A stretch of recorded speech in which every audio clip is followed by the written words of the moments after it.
గత మాసం లోపల మేము మహాసభలు జోడెన్ఘాట్ అంటే మా కొమరంభీం అమరుడైనటువంటి ప్లేస్ లోపల ఒక పుణ్యభూమి లోపల నుంచి మేము మహాసభలు పెట్టుకొని ఆ ఇన్స్పిరేషన్తోనే మేము ఉద్యమాన్ని ముందు తీసుకుపోవాలని చెప్పేసి అక్కడ నుంచి కొన్ని తీర్మానాలు తీసుకొని డిక్లరేషన్గా ప్రకటించడం జరిగింది. అందులో భాగంగా ఇప్పుడు ఈ మధ్య భారతదేశంలో ఉన్నటువంటి ఛత్తీస్గఢ్, ఒడిశా, మధ్యప్రదేశ్ లోపల ఆదివాసీ ప్రాంతాలు, మహారాష్ట్ర లోపల ఆదివాసీ ప్రాంతాలు, తెలంగాణ లోపల ఆదివాసీ ప్రాంతాలు, ఆంధ్రప్రదేశ్ లోపల ఆదివాసీ ప్రాంతాలను కలుపుకొని కేంద్ర ప్రభుత్వం నక్సలైట్ల వేరువేత పేరుతోని ఆపరేషన్ కగార్ను నిర్వహించడం జరుగుతుంది. అందులో పెద్ద మొత్తంగా ఆదివాసులే బలైపోతున్నటువంటి పరిస్థితులు ఉన్నాయి. ఆదివాసులు అభద్రతా భావానికి లోనవుతున్నటువంటి పరిస్థితులు ఉన్నాయి. ఆదివాసులు చిన్నాభిన్నమవుతున్నటువంటి పరిస్థితులు ఉన్నాయి. పిల్లలు పెద్దల ముసలి కాంచెల్లి భయపడుతున్నటువంటి పరిస్థితులు ఉన్నాయి. చంపేస్తున్నటువంటి పరిస్థితులు ఉన్నాయి. ఆ కేంద్ర ప్రభుత్వం తన దగ్గర ఆయుధ సంపత్తి బలగాలు ఎక్కువ ఉన్నాయని తక్కువ ఉన్న ఈ మావోయిస్టుల పైన ప్రయోగం చేయడం వల్ల ఆదివాసులే పెద్ద మొత్తంగా నష్టపోతున్నటువంటి పరిస్థితులు ఉన్నాయి. ఇది ఎండాకాలం సీజను. ఈ సీజన్ లోపల ఆదివాసులకు కొన్ని వనరుల ద్వారా ఆర్థికం వస్తుంది. దాంతోనే వాళ్ళు బతుకుతారు. నెక్స్ట్ కాలం పంటలు వేయడానికి కానీ దేనికి కానీ ఈ ఆర్థికం ఉపయోగపడుతుంది. తునికాకు కానీ ఇప్ప పువ్వు కానీ అన్ని రకాల అటవీ ఈ సమయంలోనే ఏరుకొని వాళ్ళు ఇంత ఆర్థికాన్ని సమకూర్చుకుంటారు. వాళ్ళ ఇళ్ల నుంచి బయటికి వెళ్ళే పరిస్థితులు లేవు. మీరు చూస్తుండ్రు ఇప్పటికే పేపర్లల్లో, టీవీలల్లో అక్కడ ఉన్నటువంటి అంశాలన్నిటిని కూడా చూస్తుండ్రు. ఇంటి నుంచి బయటికి వెళ్ళే పరిస్థితులు లేవు. వాళ్ళ ఆవులు కానీ మేపడానికి కానీ, వాళ్ళ మేకలు మేపడానికి కానీ, ఇతర జంతువులను మేపడానికి కానీ ఎటువంటి పరిస్థితి లేకుండా ఇవాళ కేంద్ర ప్రభుత్వం అటువంటి చర్యలకు పాల్పడుతుంది. అది ప్రజాస్వామ్యానికి మంచి అంశం కాదు. ఇది ప్రజాస్వామిక దేశం. ప్రజాస్వామికంగా ప్రతి అంశాన్ని పరిష్కరించుకోవాల్సిన అవసరం ఉంటుంది. కాబట్టి ప్రజాస్వామికంగా మనం పరిష్కరించుకోవడానికి మావోయిస్టులు కూడా శాంతి చర్చల ప్రతిపాదన అనేది ముందుకు తీసుకురావడం జరిగింది. ఇప్పటికీ చాలా రాజకీయ పార్టీలు కేంద్ర ప్రభుత్వానికి కూడా అప్పీల్ చేయడం జరిగింది. దాని ప్రకారంగా శాంతి చర్చలు జరిపి అక్కడ ప్రజాస్వామ్యబద్ధమైన పాలన జరిగేటట్టుగా ప్రజాస్వామ్యబద్ధంగా పౌరులు ఆదివాసులు జీవించే విధంగా చేయాలని చెప్పేసి ఆదివాసీ ప్రాంతాలలో ఉన్నటువంటి ఖనిజ సంపదను దోపిడీ చేయడానికి, క్యాపిటలిస్టులకు ఒప్పజెప్పడానికి, కార్పొరేట్లకు ఒప్పజెప్పడానికి ప్రయత్నం చేయడం అది చాలా రాజ్యాంగ విరుద్ధం. ఆ ప్రాంతాల రాజ్యాంగ హక్కులకు విరుద్ధమైన చర్య కాబట్టి అటువంటి ప్రయత్నాలు చేయొద్దని చెప్పేసి మేము కేంద్ర ప్రభుత్వానికి అప్పీల్ చేస్తున్నాం. కేంద్ర ప్రభుత్వం తక్షణమే దిగి వచ్చి చర్చలు జరిపి మావోయిస్టులతోని ఒక శాంతియుతమైన వాతావరణం ఏర్పాటు చేసి ఆదివాసులు ఈ దేశ పౌరులాగానే చూస్తూ వాళ్ళు స్వేచ్ఛగా జీవించే విధంగా వాళ్ళ ప్రాంతాల్లో ఉండే విధంగా చేయాలని చెప్పేసి మేము కేంద్ర ప్రభుత్వానికి అప్పీల్ చేస్తున్నాం. మేమైతే ఒకటే చెప్తున్నాం. ఇలా మనం తెలంగాణ రాష్ట్రంలో చూస్తే ఏదైతే ఎస్టీ నియోజకవర్గాలు ఎమ్మెల్యే 12 ఉన్నాయో ఆ 12 స్థానాల్లో కూడా ఆదివాసులు అయితే నేటి వరకు కూడా స్వచ్ఛందంగా ఆయన టికెట్ తెచ్చి ఆయననే ఎమ్మెల్యే అని చెప్పి అనుకునే స్థితిలో లేమంటే తెలంగాణ రాష్ట్రంలో అగ్రవర్ణాల రాజ్యాధికారం ఎట్లా నడుస్తుందని మనం తెలుసుకోవాలి. సేమ్ ఇదే విధంగా ఏదైతే ఉన్నదో తెలంగాణ రాష్ట్రంలో నేటి వరకు కూడా బడుగు బలహీన వర్గాల ప్రజలందరూ కూడా ఎక్కడో అక్కడ ఉన్నారు తప్ప ఎవరి హక్కులు వాళ్ళు సాధించలేకపోతారు. ఏ సమస్య వచ్చినా అసలు ఎవరికి చెప్దామంటే కూడా నోచుకునే పరిస్థితుల్లో ఒకప్పుడు అంటే ఏంటంటే అటు మొత్తం కూడా ఆ ప్రాంతాలు అనేటివి కూడా నక్సలిజం అనేది ఉండే. అప్పుడున్న రాజకీయ నాయకులకు ఎవరైనా కావచ్చు, మరి ఎవరినైనా మనం అన్యాయం చేస్తే నక్సలిజం ఉన్నది, మనల్ని చంపేస్తారనే భయానికైన న్యాయాలు జరిగినాయి. కానీ నేడు మాత్రం ఎవ్వరు కూడా పట్టించుకునే వాళ్ళు లేరు. ఇలా వాస్తవంగా చెప్తున్నాం మేము. పోలీస్ వాళ్ళ డ్యూటీ వాళ్ళు చేయాలి, వీళ్ళు చేసేది వీళ్ళు చేస్తారు. కానీ వాళ్ళిద్దరు కొట్టుకొని సావడానికి కారణం ఏదంటే నేను ఒకటే అంటున్నా, రాజకీయ నాయకులు ఎవరైతే దోపిడీదారులు దొంగలు ఉంటారో, జమీందారులు ఎవరైతే ఉంటారో, పెత్తందారులు చెలాయించడం ఎవరైతే ఉంటారో వాళ్ళందరూ కూడా నక్సలిజానికి కారణం. కానీ ఒకవేళ అణచివేత జరిగితే మాత్రం బడుగు బలహీన వర్గాలకు మాత్రం చాలా అన్యాయం జరిగినట్టే. ఇలా మేము ఇంకోటి ఏమంటున్నామంటే ఇలా ఏదైతే ఏజెన్సీ ప్రాంతాల్లో ఉన్న ఆదివాసులందరూ కూడా న్యాయం జరగక నక్సలిజం పేరిట అన్నం పెడుతున్నారు వాళ్ళని చెప్పి సానుభూతి పరులు అని చెప్పి ఇలా ఛత్తీస్గఢ్లో చాలా మంది ఆదివాసులను చంపవేయబడ్డారు. కాబట్టి మేము ఇలా ఏం డిమాండ్ చేస్తున్నామంటే ఆదివాసీ హక్కుల పోరాట సమితి ఒకటే డిమాండ్ చేస్తుంది, కేంద్ర ప్రభుత్వం కావచ్చు, రాష్ట్ర ప్రభుత్వానికి కావచ్చు, భారత రాజ్యాంగంలో ఎవరైనా బతకచ్చు, ఏదైనా చేయొచ్చు న్యాయబద్ధంగా, రాజాధికార బద్ధంగా అనేది ఉన్నది. కానీ ఎవరిని పడితే వారిని ఇష్టం వచ్చిన చంపుకుంటూ కాల్చుకుంటూ పోవాలని ఎక్కడో కూడా రాజ్యాంగంలో రాసి లేదు.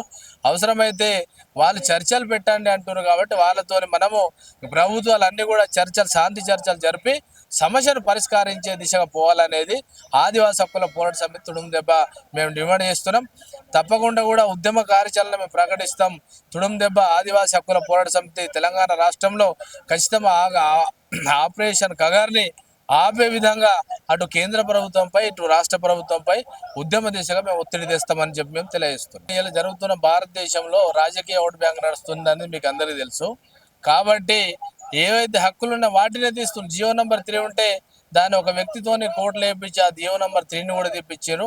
ఈరోజు 5th షెడ్యూల్ 6th షెడ్యూల్ అయితే ఏ మాత్రం కూడా అమలు అవుతలేవు. ఇలా మీరు చూస్తున్నారు ఆదివాసులకు ఇంత తీవ్రంగా అన్యాయం జరుగుతున్నా ఒక జియో ప్రకారం ఆదివాసీలు అని చెప్పి లంబడోళ్ళని 1976లో కలిపి ఇలా అసలైన ఆదివాసులకు ఎంత తీవ్రమైన నష్టం చేసినది మీకు అందరికీ తెలుసు. ఆ రోజు ఉన్న లంబడి ఎంత అంటే 1,20,000 ఉన్న 76లో ఈ రోజు 35 లక్షల మంది ఏడికెళ్ళి వచ్చింది అనేది కూడా మనం అందరం తెలుసుకోవాలి.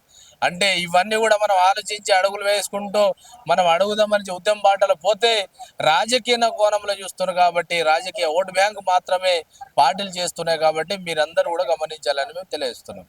96లో ఆవిర్భవించినటువంటి ఆదివాసీ హక్కుల పోరాట సమితి నేటి వరకు తమకు రాజ్యాంగపరంగా కల్పించినటువంటి హక్కుల గురించి పోరాటం చేస్తూనే తమ ప్రాంతాలకు జరుగుతున్నటువంటి అన్యాయాల మీద, అక్రమాల మీద పోరాటం చేస్తూ ఇవాళ ఏదైతే ఆదివాసీ హక్కుల పోరాట సమితి అనుబంధ సంఘాలు 96 నుండి నేటి వరకు వచ్చింది. కాబట్టి తప్పకుండా రాష్ట్ర మహాసభలు ఏర్పాటు చేసి 3 రోజుల రాష్ట్ర మహాసభలలో అనేకమైనటువంటి తీర్మానాల మీద మేము డిక్లరేషన్ చేయడం జరిగింది.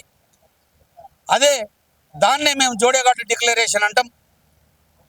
ప్రధానంగా ఇవాళ ఆదివాసులకు రాజ్యాంగపరంగా కల్పించినటువంటి హక్కులు 1/70 చట్టం కానీ, పేసా చట్టం కానీ, 1/59 చట్టం కానీ అనేకమైనటువంటి చట్టాలు ఉన్నప్పటికీ అవి మాకు ఇవాళ చుట్టాలుగానే మారుతున్నాయి. కాబట్టి మా చట్టాలను, రాజ్యాంగపరంగా సంక్రమించినటువంటి హక్కులను ఎవరు కూడా కాపాడకుండా మా పైన చిన్నచూపు చూస్తూ మా అభివృద్ధి పైన గొడ్డలు పెట్టు వేయడం జరుగుతుంది. మా ప్రాంతాలలో సరి అయినటువంటి విద్యాపరమైనటువంటి హక్కులు లేవు, వైద్యపరమైనటువంటి హక్కులు లేవు. మా ప్రాంతాలలో వలసలు విపరీతంగా పెరిగిపోయినాయి. మా ప్రాంతాలలో మేము మైనార్టీలుగా బతకవలసి వస్తుంది. మా యొక్క ప్రాంతాలలో రాజ్యాంగపరమైనటువంటి హక్కులకు మేము దూరం అయిపోతున్నాం. మా భూములు పరాయీకరణ చెందుతున్నాయి, మా హక్కులు పరాయీకరణ చెందుతున్నాయి. మాకు రావాల్సినటువంటి విద్యాఫలాలు మాకు రావడం లేదు, మాకు రావాల్సినటువంటి ఉద్యాఫలాలు మాకు రావడం లేదు. ఇవన్నిటి మీద మేము ముక్తకంఠంతో గత 30 సంవత్సరాలుగా పోరాటం చేస్తున్నటువంటి క్రమంలో 1976లో అక్రమంగా, అన్యాయంగా, దొడ్డిదారిన రాజ్యాంగ సవరణ జరగకుండా, టీఎస్సీ మీటింగ్ జరగకుండా, రాష్ట్రపతి ఆమోదం లేకుండా ఇవాళ 140 జీవో ప్రకారంగా లంబాడీలను గిరిజన తెగల జాబితాలో చేర్చినట్లు వాళ్ళు ప్రకటించుకోవడం మేము దాన్ని తీవ్రంగా ఖండిస్తున్నాం. ఇవాళ ఆంధ్ర ప్రాంతంలో సుగాలీలు అనేటువంటి ఏదైతే ఆ యొక్క వడ్లు ఉన్నదో సుగాలీలను మాత్రమే 2% ఇస్తూ సుగాలీలను మాత్రమే డిఎన్టీలుగా, డీనోటిఫైడ్ ట్రైబల్గా గుర్తించడం జరిగింది.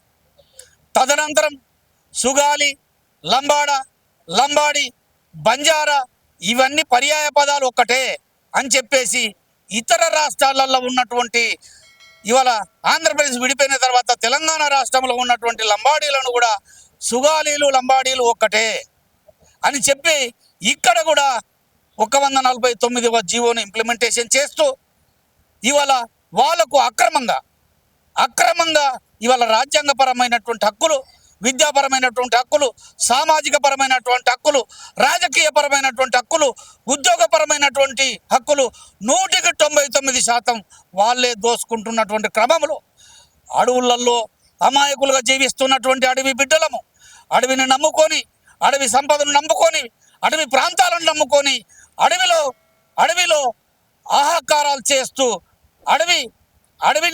అడవిలో ఉన్నటువంటి ఫలసాయాలను నమ్ముకొని, అడవి ఉత్పత్తులు నమ్ముకొని ఇవాళ బతకలేక చావలేక జీవిస్తున్నటువంటి ఈ అడవి శరీరాలను అడవి మానవ మృగాల లెక్క వీళ్ళు చూస్తూ మమ్మలను అభివృద్ధికి దూరం చేస్తున్నారు. కనుక మేము ఒక్కటే కోరుకుంటున్నాం, అక్రమంగా వలస వచ్చినటువంటి లంబాడీల పైన సుప్రీంకోర్టులో మేము కేసు వేసినాం. రాష్ట్ర ప్రభుత్వము, కేంద్ర ప్రభుత్వము సుప్రీంకోర్టులో ఉన్నటువంటి కేసుని త్వరగా పరిష్కారం చేసి మాకు న్యాయం చేయాలని చెప్పేసి డిమాండ్ చేస్తున్నాం. మేము వాళ్ళతోటి పోటీ పడలేకపోతున్నాం. ఇవాళ మేమే కాదు, ఇవాళ రెడ్లు రావులు కూడా లంబాడీలతో పోటీ పడలేకపోతున్నారు. ఇవాళ అగ్రవర్ణ భూస్వాములు కూడా లంబాడీలతో పోటీ పడలేకపోతున్నారు. కనుక లంబాడీలు మాకు శత్రువు కాదు. వాళ్ళ యొక్క వలసలు విపరీతంగా పెరిగిపోయి మహారాష్ట్ర నుండి, ఛత్తీస్గఢ్ నుండి, ఇవాళ పక్క రాష్ట్రాల నుండి అనేకమైనటువంటి వలసలు పెరిగిపోయి 1976లో 1,30,000 ఉన్నటువంటి జనాభా ఇప్పుడు 40 లక్షలకు చేరిందంటే ఇది ఎక్కడి న్యాయం? ఇది ఎక్కడి న్యాయం? మేము ప్రశ్నిస్తున్నాం. అందుకోసమే కేంద్ర ప్రభుత్వాలు అక్రమంగా చొరబాటుదారులు ఎవరైతే ఉన్నారో, మొన్న పాకిస్తాన్ నుండి చొరబాటుదారులు ఎవరైతే ఉన్నారో వాళ్ళను పాకిస్తాన్కి తిరిగి పంపించింది. అక్రమంగా భారతదేశంలో నివసిస్తున్నటువంటి ముస్లింలను పాకిస్తాన్కు పంపించింది. అదేవిధంగా మేము చెప్తున్నాం, తెలంగాణ అక్రమంగా చొరబాటుదారులుగా జీవిస్తున్నటువంటి లంబాడీలను కూడా వాళ్ళ రాష్ట్రాలకు పంపాలని చెప్పేసి మేము డిమాండ్ చేస్తున్నాం. ఆపరేషన్ కగార్ పేరు వింటేనే మానవులైనటువంటి ప్రతి ఒక్కరి శరీరము దర్దరించిపోతుంది. ఛత్తీస్గఢ్ అబూస్మాండ్ దండకార్యం ప్రాంతంలో కర్రెగుట్టలో ఏదైతే షెల్టర్ జోన్గా ఏర్పాటు చేసుకొని అక్కడ మొత్తంగా కేంద్ర కమిటీ బలగాలు ఉన్నాయని, అగ్రనాయకత్వం అక్కడ ఉందని, ఇవాళ పారామిలిటరీలను, ఇవాళ వేరే సరిహద్దులలో ఉన్నటువంటి మిలిటరీ బలగాలను, ఇక్కడ కోబ్రా గ్రేవాన్స్ బలగాలను కూడా ఇక్కడికి తీసుకొచ్చి ఇవాళ నక్సలైట్ల ఏరివేత అనేటువంటి కార్యక్రమంలో ఇవాళ అనేక మంది అమాయక ఆదివాసులను పుట్టన పెట్టుకోవడం, నక్సలైట్లు కానీ నక్సలైట్లకు సంబంధం లేనటువంటి అమాయక ఆదివాసులను కూడా పుట్టన పెట్టుకొని ఇవాళ వీళ్ళు మా యొక్క ప్రాంతాన్ని ఇవాళ అల్లకల్లోలం చేస్తారు.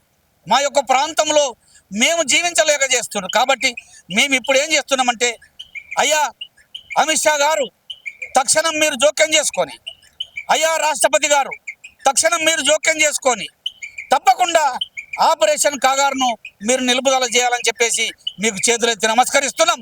అదే క్రమంలో మేము డిమాండ్ చేస్తున్నాం.